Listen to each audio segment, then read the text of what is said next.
and welcome to this week's Wildlife Matters podcast. Get ready for an adventure, a journey of discovery and a bit of fun in today's episode.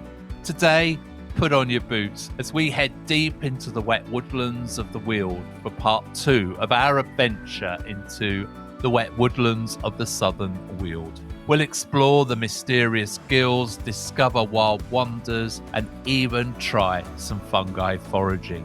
Get ready for muddy boots, curious plants, and lots of surprises. Then we'll add a bit of wilderness to your day with nature's sounds. Listen to an audio soundbar from one of our adventures. Close your eyes, take a deep breath, and enjoy the magic of the woods. But before we head off into the woods, let's check out some of the top stories that have caught our attention in this week's Wildlife Matters Nature News.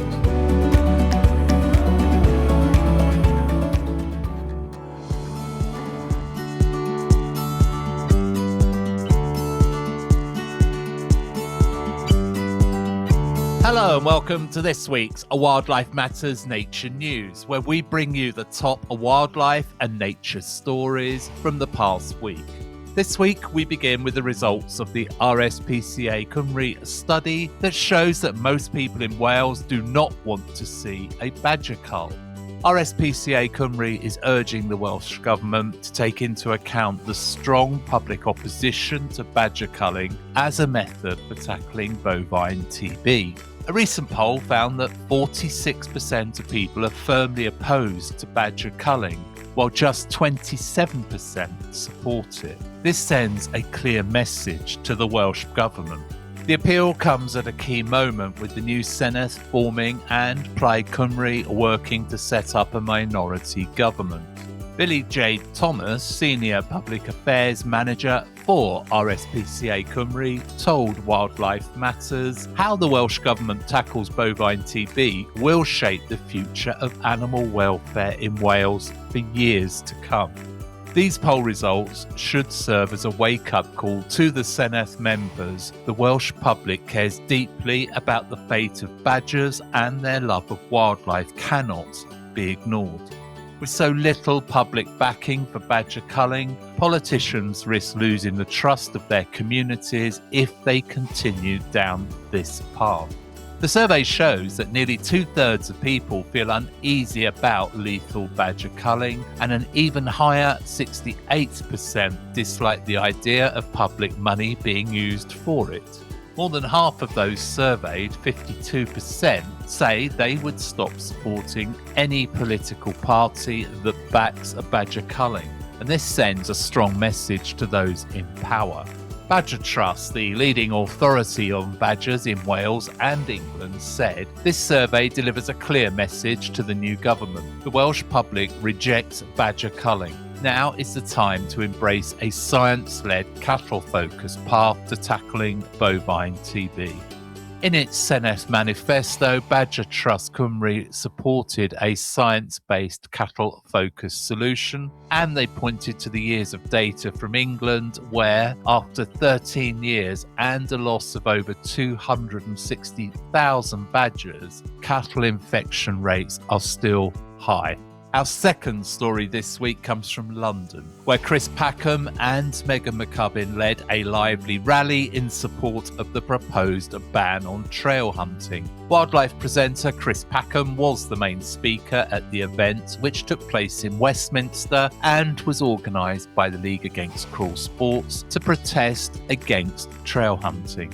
Around 300 people gathered, waving banners and chanting, while speakers urged everyone to sign the government consultation on the trail and fox hunting. The 12-week consultation is now open, but will close on the 18th of June. Packham, who had celebrated Sir David Attenborough's centennial at the Royal Albert Hall the night before, shared his surprise. He said, "At 65, I find it staggering that I am still standing here fighting this same battle. We elected a government with a massive majority and a manifesto pledge to stop fox hunting. But 2 years into that term of government and nothing has happened. They've had a consultation, which most of us consider is unnecessary, given that at least 80% of the British public want to end this hideous sociopathic practice. And given the drubbing that they had yesterday, because they failed to satisfy not just us and the fox hunting, but so many other things. You would think it would take this opportunity and see it as a low-hanging fruit, to satisfy not just the assembled mass of people here who have a deep-rooted concern about the health and well-being of our environment and wildlife, but the other huge numbers of people that represent the 80%. Megan McCubbin told the crowd that it was time to end the deception of trail hunting and explained why it is important to make our voices heard by completing the consultation. Guidance is available on the League Against Cruel Sports website. Peter Egan, known from Downton Abbey, joined Packham at the rally. He strongly criticised people who hunt with dogs, calling them narcissistic psychopaths. Egan was well known for his role in the 80s sitcom Ever Decreasing Circles, and his ongoing animal advocacy said the government must heed the overwhelming 80% of us who stand against fox hunting, trail hunting and trophy hunting. In my opinion, that's all hunters want to do in this country. They want to destroy wildlife. Badger Trust also spoke at the event, highlighting how badgers are often the forgotten victims of hunting. Their talk shed light on set blocking and its impact of hunting on badgers. We will add a link to the guidance and the consultation, which is on the League Against Cruel Sports website, into the show notes. And if you want to see an end to hunting with dogs, make sure your voice is heard by completing the consultation before the 18th of June. For our third story this week, we return to Wales and the RSPCA at Stapley Grange Wildlife Centre and UK wildlife transporters who have teamed up and are seeking volunteers in the North Wales area to help rescue and transport injured and orphaned wildlife. Right now, the focus is on building a stronger rescue network in North Wales and the Midlands. The programme helps people who find injured animals but can't move them, ensuring the animals receive care quickly. Volunteers transport all kinds of wildlife, from bats, fox cubs, gulls and birds of prey to Stapley Grange, approved vets or experienced rehabilitators. Lee Stewart, manager at Stapley Grange, says the partnership also keeps animals out of unsuitable places and ensures that they receive the right care. This partnership means we can get injured animals to the right care faster, Stewart told Wildlife Matters. It will reduce suffering and make rescue efforts more effective. Wildlife transporters told Wildlife Matters the partnership is cultivating a blossoming network of wildlife-friendly vet practices. Last year alone, UKWT lent a lifeline to nearly 800 wild animals. Organisers are looking for volunteers to help with transport in the Chester, Oswestry, Wrexham, Stoke and Macclesfield areas. In these areas, a few more caring hands could make such a big difference for wildlife in need. Vehicle and an animal carrier are needed as your everyday tools, and you could become one of the wildlife volunteer rescuers. Local vets and anyone with a heart for wildlife are warmly invited to join the mission and help more injured animals find safety. Alana Hurd, the founder of the UK Wildlife Transporters, already sees the impact, with more wildlife saved and more hope restored. And if you're ready to help, whether you're a volunteer or a vet practice, then please contact Alana, and we will leave a link to Alana's contact details and all the other stories we've covered today in the show notes. And that has been this week's Wildlife Matters Nature News.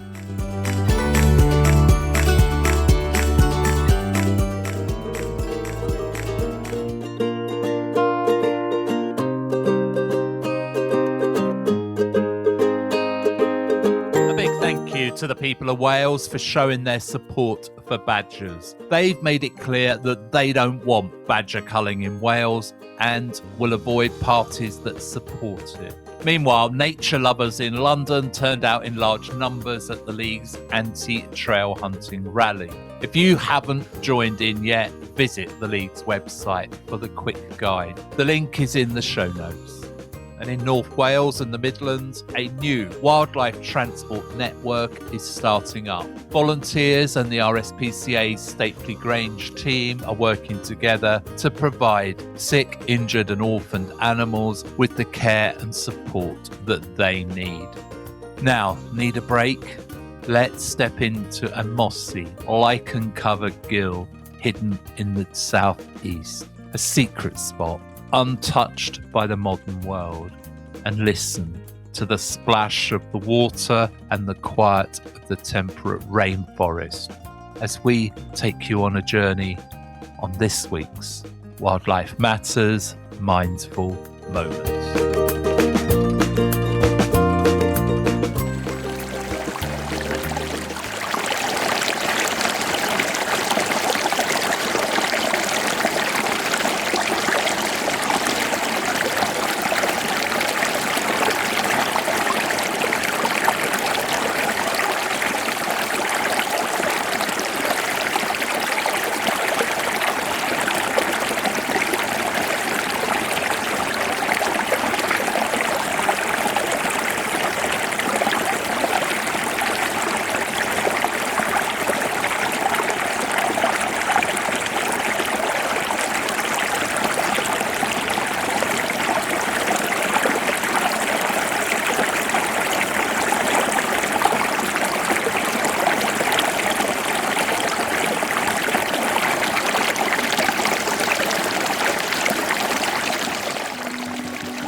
That audio sound bath.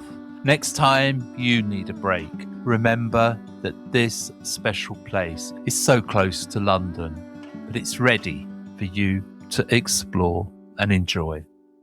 Now keep your hiking boots on, because this week's Wildlife Matters main feature stays in the Weald as we go deeper into its temperate rainforest. We'll visit hidden gills, explore ponds and lakes with clear, fast-flowing streams, and marvel at this rare and fascinating ecosystem. So join us for a walk through the wet woodlands of the Weald, which is coming up next on this week's Wildlife Matters main feature. Welcome back to Flatroper's Wood, deep in the heart of the South Weald, a place where the ancient and living are never far apart.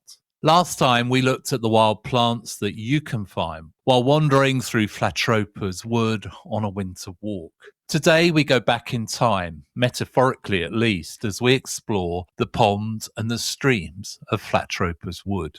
The fast-running waters of the babbling streams and mossy banks of the silent, still waters of the ponds create something almost otherworldly, a pocket of rainforest, surprisingly alive in the heart of the English countryside. Wet woodlands, once part of this island's fabric, have slowly disappeared over the centuries.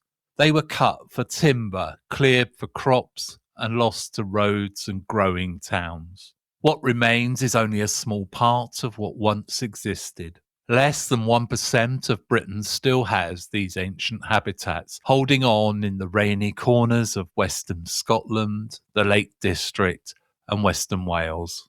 But what does any of this have to do with the Weald of Kent? Well, quite a lot, as it turns out. The Weald and Gill woodlands are home to extraordinary plant communities, including nationally rare ferns, ancient mosses, and species found nowhere else in the southeast of England. Outside of these valleys, you would need to travel all the way to the west coast of Britain to see some of these plants again. This is a remarkable connection, written not in words, but in leaves and spores. This year, I plan to learn more about the fascinating micro world of mosses and lichens, and the more I find out, the more fascinating they seem. They are part of one of the oldest groups of plants on Earth called bryophytes, which also include liverworts and hornworts. These small, soft plants are easy to miss, but they cover rocks and tree roots in every shade of green that you can imagine. Even though they are common in the rainforests of the Weald, the bryophyte communities of the Weald and gills are still mostly a mystery. They have been overlooked by science and undervalued by the wider world. Even now, Woodlands shapes the Weald. It follows the curves of ancient stream valleys known as gill woodlands, which are most common in the High Weald, where the land rises sharply and the streams run fast and deep. Each gill clings to the sides of a steep valley, shaped by a stream that has spent thousands of years carving through the rock. The result is a ravine, sometimes surprisingly deep, a geological secret hidden in the gentle English lowlands. Their steep sides have kept livestock away, and with them the plough and human management. Because they are so hard to reach, these places have remained mostly undisturbed for centuries. The enclosed shape of the gills is thought to create a warm and moist microclimate. You won't find similar conditions anywhere else in eastern or central Britain. When the Romans came to Britain, the Weald was still a vast, unbroken sea of trees. It stayed mostly untouched for centuries until farming and the settlement began to change the land in the 12th and 13th centuries. There is a simple truth in conservation. The older the woodland, the richer its life. The age brings complexity, and complexity brings diversity. The Weald and gill woodlands support a rich flora of woodland bryophytes. They are particularly important for many oceanic species, which are restricted in the southeast of England to gill woodlands hundreds of kilometres from other British populations. These valleys also shelter rare plants like the hay-scented buckler fern, an oceanic species with a scent as memorable as its name, which grows in over 100 gill woodlands across the Weald. This is one of the highest concentrations of the species in Europe. Walking among them means standing in a place of real global importance. The steep sides of the gill valleys have kept the tree canopy intact for generations. These woods have not been cleared, planted, or disturbed. They are considered ancient woodland, continuously wooded since at least 1600, and some parts may even be older, possibly remnants of the original wild wood that once covered these islands before people began to cut the trees down.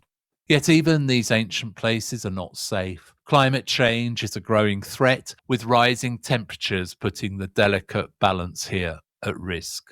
Without research or understanding, the amazing biodiversity of the Weald and gills could be lost forever. I was surprised whilst researching before the walk to find that the majority of the Weald and gills have never been field surveyed. These valleys are full of life, but most are still unmapped and unstudied. The task is clear. We need to find them, learn what lives there, and figure out how to protect them before the climate changes more than these resilient species can handle. Gill streams thread through the High Weald in their dozens, reaching even into the Weald.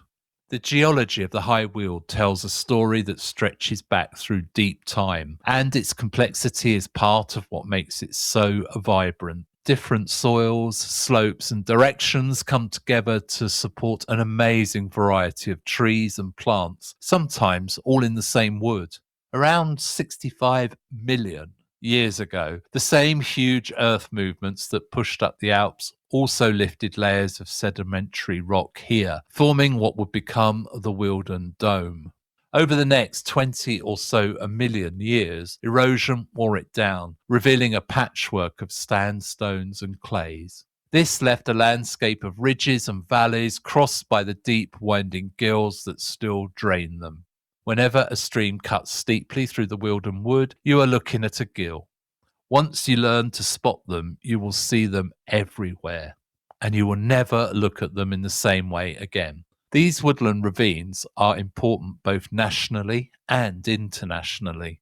Their mosses and liverworts are unique. Their humid microclimates cannot be replaced, and their ancient sandstone outcrops are a record of time itself.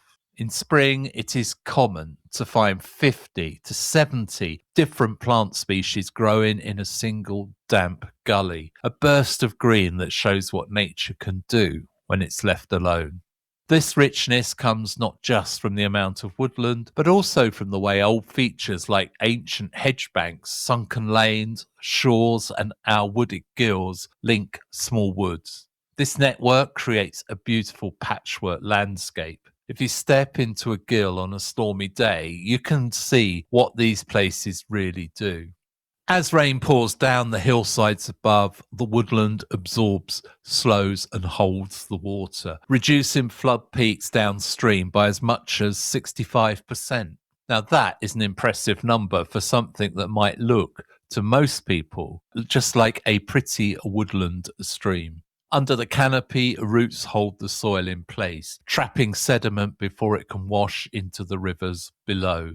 The trees act as a living filter, catching agricultural runoff, nutrients, pesticides, and the invisible chemical traces of modern farming before it reaches open water.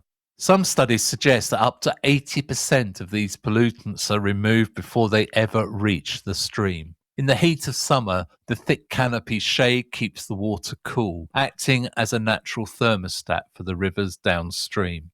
These stable, oxygen-rich conditions are exactly what spawning fish need and what warmer, slower rivers cannot offer. When you look at a woodland pond, you might see still water, but under the surface, something quite remarkable is happening. Waterlogged soils and thick layers of organic matter store carbon at rates 20 to 30 times higher than forests or grasslands. This makes every small, ordinary-looking pond a quiet yet powerful ally in the fight against climate change. Woodland ponds may be small, but they are hugely important, supporting about 2/3 of all freshwater species. In spring, you can hear frogs and toads calling at their edges, whilst newts slip through the shallow water.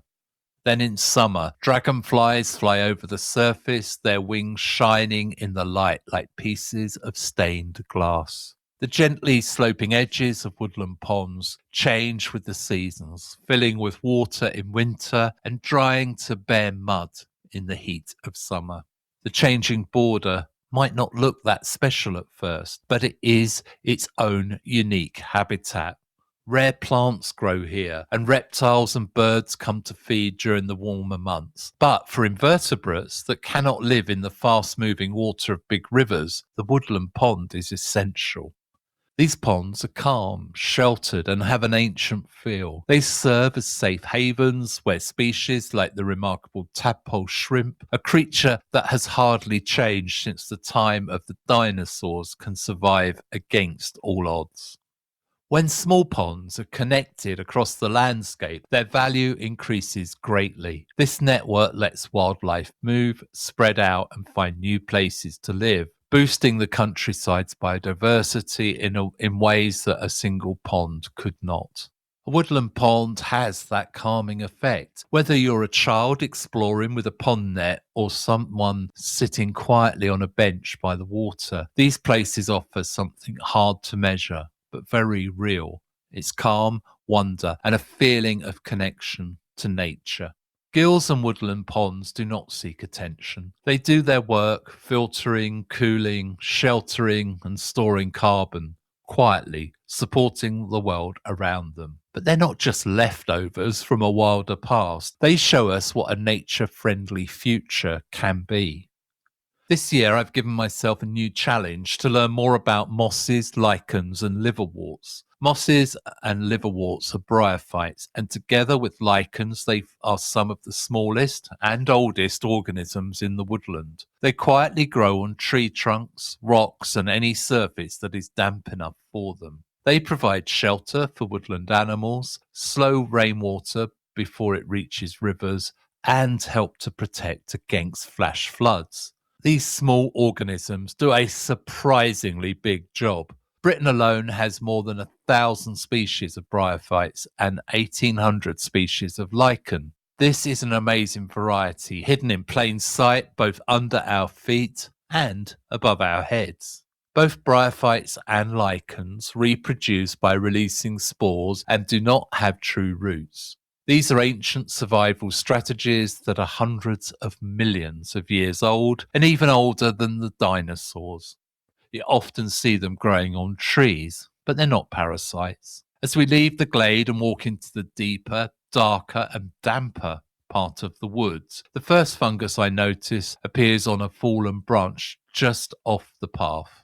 Coral spot grows as a saprophyte on decaying wood of broadleaf trees. In its earliest stage, it is easy to miss tiny, soft, spongy pink spots, no bigger than a pinhead, scattered across the bark like drops of coral paint. As it matures, the change is striking. The soft pink spots harden and turn a deep reddish brown, standing out against the grey bark. During the soft, spongy condynial stage, asexual spores are released and carried by rain and wind. Later, the fungus produces cylindrical ascospores, which create a second wave of dispersal and help it spread through the woodland. Although coral spot is most common on beechwood, it is not picky about its host. It will also grow on sycamore, horse chestnut, and hornbeam. You can find it at any time of the year, but it is most common in the summer and autumn when warmth and moisture create the best conditions for fungi. Coral spot has an interesting role in the ecosystem. It is weakly parasitic, taking nutrients from trees that are already stressed, but it also breaks down dead organic material like a true saprophyte. Trees weakened by disease or stress are especially at risk, so coral spot is both a sign and cause of decline. Once coral spot is established, it can cause serious dieback in the upper branches. As the pustules harden and break through the bark, they create openings that weaken the wood structure. This is a slow process that gradually damages the tree from the outside in. If left alone, coral spot damage can cause branches to break and the tree's health to decline sharply. But it's worth noting that coral spot reminds us how closely everything in the woodland is connected. Stress, decay, fungi, and renewal are all part of the same cycle. As we continue along the edge of the dense woods and the air changes, there is a rich, organic, ancient smell. It's the smell of damp soil, decaying leaves, moss, and bark, with a faint, musty note that is both earthy and clean. This is the smell of an ancient woodland at work, and I love it. Then I spot something on a mossy log ahead. King Alfred's cakes, or Daldinia concentrica, sit squat and dark on the bark, looking like a cluster of spent coals. Also called cramp balls or coal fungus, this is one of the most distinctive fungi in British woodlands. It's quite easy to identify and impossible to forget. As they age, the fruiting bodies swell into smooth, round spheres. They start a rustic brown and slowly deepen to black. Up close, they really do look like small lumps of coal pressed into the bark. You usually find them on fallen or decaying branches of ash and beech trees. They thrive in the damp shelter conditions of a gill woodland. If you slice one open, you'll see an unexpected beauty. Silver grey concentric rings, as precise as tree rings, built up year after year. The dry inner flesh of older specimens makes excellent tinder. It catches quickly and smoulders slowly, much like the natural charcoal briquette. People have used it this way for centuries, long before matches existed. The folklore makes them even more intriguing. With a name like King Alfred's cakes, how could it not? The legend says that King Alfred, while hiding from the Vikings in the Somerset levels, was asked to watch over some cakes as they baked, but he let them burn. The charred, blackened fungus, so the story goes, was named in his honour. Whether or not it's true, the tail fits the fungi perfectly. Some people believe that carrying one in your pocket will ward off cramps, which is why they're called cramp balls. I'm not sure science would support this, but I tucked a couple in my foraging bag anyway. They often grow in spectacular clusters, just like the ones we found today, crowding across a rotting stump in the dense, dark colony. Mature specimens have a glossy black finish that catches the light like a polished stone. Younger ones are softer shades of brown with a matte, rough surface. Individual specimens can grow up to 10 centimetres across, but they are much more impressive in groups, which is how you will almost always find them. Their unmistakable look makes them very easy to identify. They are also very resilient, surviving through winter and continuing to grow year after year. A little further down the path, I come across something else that makes me stop. This one is truly impossible to miss. It's turkey tail, or Trametes versicolor. Turkey tail is captivating year round, but it stands out most in the winter.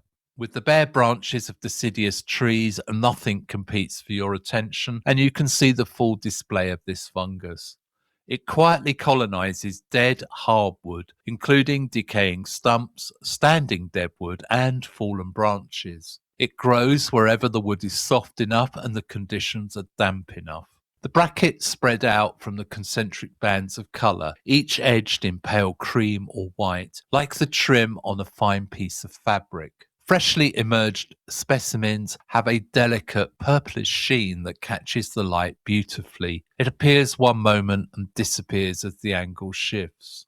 Scattered across rotting logs in overlapping tiers, they spread outward like tiny fans, which is exactly where the name comes from. In traditional Chinese culture, it is also known as cloud fungus. This description captures something the English name misses, the soft, layered, almost ethereal quality of a fresh specimen. As a saprobic fungus, turkey tail plays an important role in the woodland ecosystem. By breaking down dead wood, it recycles nutrients into the soil and supports the health of the woodland floor, a slow, essential act of renewal happening right beneath our feet. If you turn a bracket over, you'll see the underside is covered with countless tiny spore holes, which is the defining feature of the species. Its scientific name says it all, Trametes versicolor, meaning roughly thin in sections of several colours. The colours can range from red and yellow to green, blue,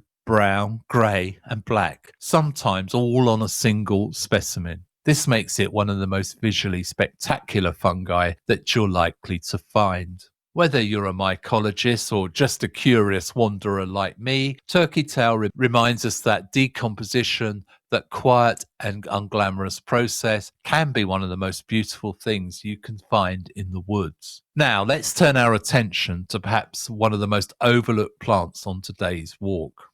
Deep in the winter woodland, it is the bryophytes that stand out, the mosses from which Phalatropa's wood is quietly and deservedly renowned.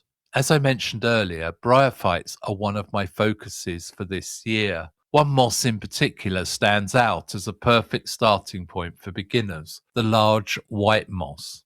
Its common name is the pincushion moss. It thrives in shaded woodlands and forms lush, soft mounds that look like pincushions. It grows best in damp, sheltered well beneath the tree canopy, where humidity is high and the direct sunlight is rare. These are exactly the conditions of a gill woodland provides in abundance.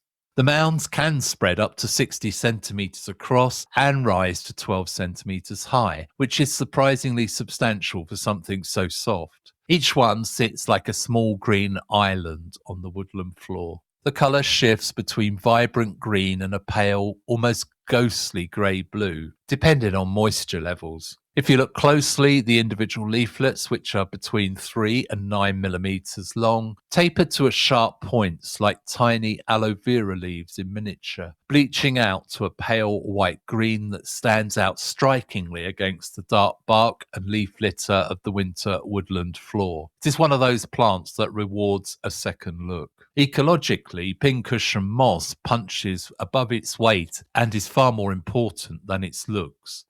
It thrives in the woodlands with sparse ground cover, especially beneath beech trees whose dense canopies keeps the floor clear and the conditions cool. Though their appearance shifts considerably depending on habitat and moisture, which is part of what makes bryophytes such a rewarding, if humbling, group to study. Beyond their ecological significance, these mosses have a quiet beauty. It's easy to walk past them, but hard to forget once you really stop and look.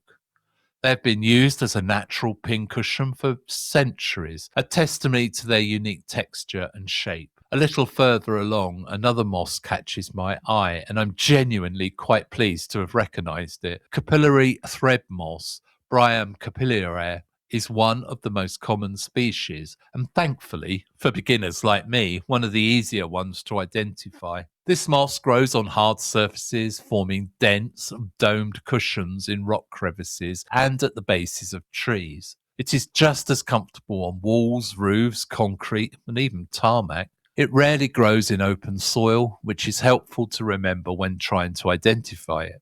The leaves are large and translucent, widest at or just above the middle. Each one ends in long, greenish hair point, giving the plant a delicate, almost feathery look. When in season, it produces many hanging capsules that look like tiny lanterns on reddish stalks. Many similar cushion-forming mosses are a brighter green, with leaves covered in tiny bumps that catch and reflect light. Bryum capillare is different. Its leaf cells are smooth, which gives it a softer, more translucent look that stands out once you know what to notice. Its most distinctive feature appears when it dries out. The leaves twist tightly around the stem in a corkscrew spiral. This small but clear detail makes identification much easier once you know what to look for. There are two closely related species worth knowing about, both with similar leaves but far rarer and each with its own particular habitat preferences. Bryum moravicum is an epiphyte, favouring the fragile surface of decaying bark where it forms loose, delicate patches, quite unlike the dense cushion of its common cousin.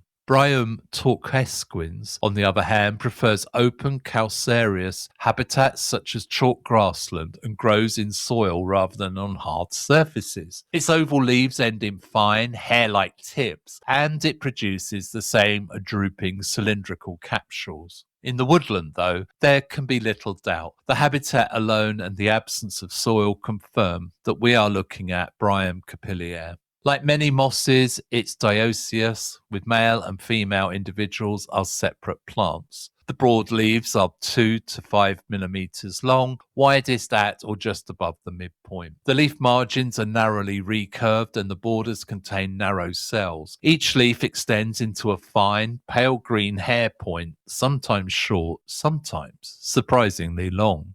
The cylindrical capsules between 3.5 and 5 millimeters droop elegantly on reddish stalks and ripen through the spring and summer. I am pleased with how this identification is going. These are a common species, but being able to recognize them with confidence feels like real progress for me. I know there are many more challenging mosses ahead, not to mention the liverworts and the lichens. The third moss I found today is one of the most widespread in Britain. It's the rough-stalked feather moss. It grows in loose, sprawling patches that seem to thrive almost everywhere, which is part of what makes it so easy to find and, in time, easier to recognize. Its branches ascend with confident, feathery habit, the spreading leaves edged and delicately toothed margins giving the whole plant a softly textured appearance. The egg-shaped leaves have a slightly rough texture.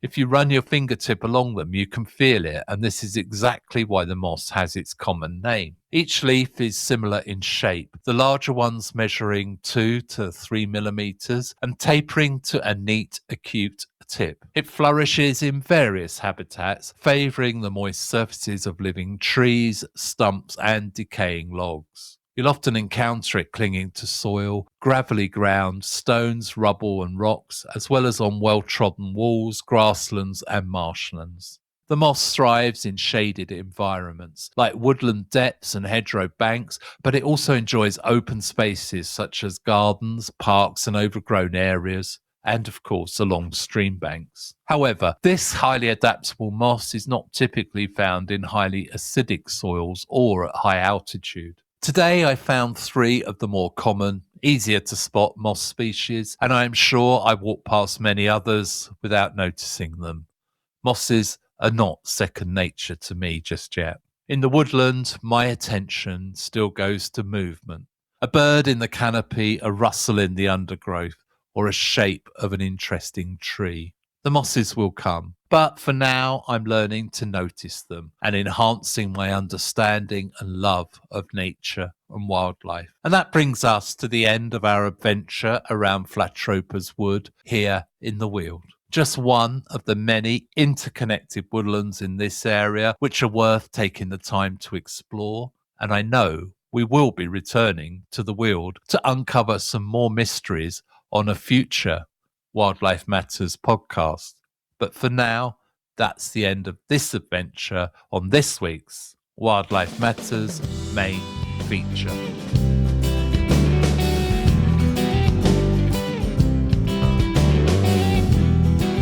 If this is the first time that you've heard that there's temperate rainforest in the southeast, so close to London and other big cities and airports, then I'd love to hear from you. You can find our contact details in the show notes. And if you haven't yet, please follow and like the podcast. And if you can, leave us a review wherever you listen. They tell me it helps more wildlife and nature lovers to find us. And we have some exciting news to share with you. The Wildlife Matters podcast has soared past 100,000 unique downloads. That makes us one of the UK's most listened to wildlife podcasts, and it's all thanks to you, our wild-hearted listeners. Whether you've been with us since that dark winter of 2021 or you're tuning in for the first time today, thank you for being a part of this adventure and journey, and for believing that wildlife matters.